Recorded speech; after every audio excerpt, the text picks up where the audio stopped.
श्री कृष्णा, राधे राधे।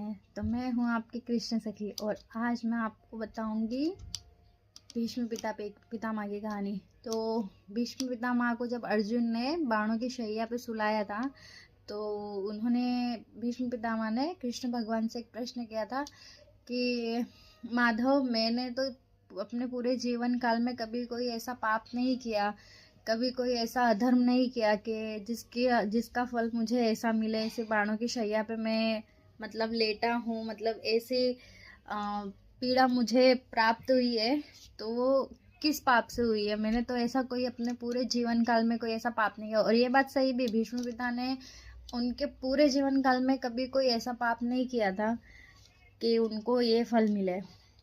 पर हो सकता है कि उन्होंने उनके जो पहले के जन्म थे उसमें कुछ पाप किए हो। तो कृष्ण भगवान ने उनको मतलब बताया कि उनके जो पहले के जन्म थे, मतलब उनके जो पहले 10 साल जो जन्म थे, 10 साल मतलब जितने भी उनके जन्म आए उसमें उन्होंने कोई भी पाप नहीं किया था। पर 10 जन्मों के पहले जो मतलब उनका जन्म हुआ था तब वो एक राजकुमार थे, कहीं की नगरी के राजकुमार थे। तब वो मतलब ऐसा बोलते हैं ना कि पहले कि शिकार करने जा रहे थे जंगल में, तो उनको बीच में नाग मतलब सांप दिख गया था। तो वो अधर्मी तो पहले से ही नहीं थे, मतलब वो सिर्फ धर्म पे ही चलते थे। तो उन्होंने वो सांप को मारने की जगह उठा के साइड में पटक दिया। अब उन्होंने उसको मारा नहीं, उसको साइड में पटक दिया, पर उनको पता नहीं था कि जहाँ उन्होंने उसको साइड में पटका है वहाँ पे एक कांटों का पौधा है। तो वो जो सांप था वो कांटों के पौधे में जाके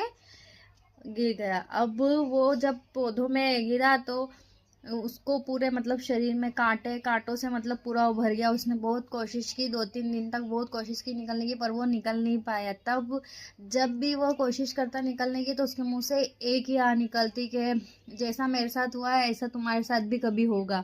उसने मतलब भीष्म पितामह को ऐसा बोला था। तो भीष्म पितामह के जब उनको ये श्राप मिला था तब उसके बाद उन्होंने एक भी ऐसा कोई पाप नहीं किया था कि उसका फल उनको ये मिले। पर जब महाभारत हुई थी तो महाभारत में जब द्रौपदी का चीरहरण हो रहा था तब वो मौन होकर बैठे रहे और उस अधर्म को देखते रहे।